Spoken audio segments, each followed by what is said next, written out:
tutti i giorni di buon'ora la Giovanna, regina della casa dei fornelli e la lasagna. Prepara per i suoi uomini un pranzo da leoni, poi lava, stira ed ordina camicie e pantaloni.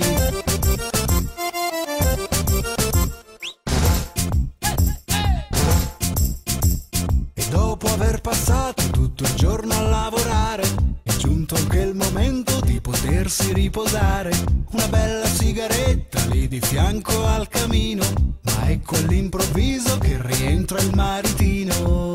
Che cazzo te fa? Sei comenzato pure a fumo.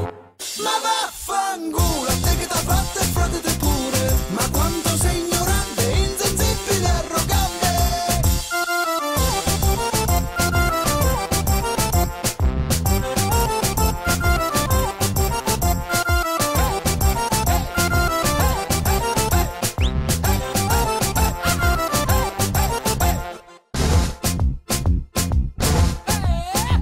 Si sveglia tutti i giorni di buon'ora al mattino, il re della campagna, il suo nome è Angiolino, cultore delle vigne, poi dell'orto e gli uliveti, e con il bricolage fa tutto quello che gli chiedi.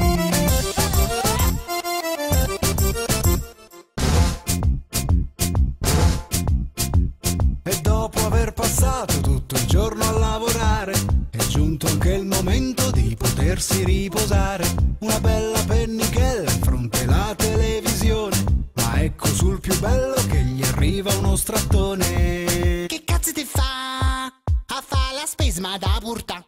Ma vaffanculo, a te che t'ha fatto e storia di pure. Ma quanto sei ignorante, botta palle e arrogante.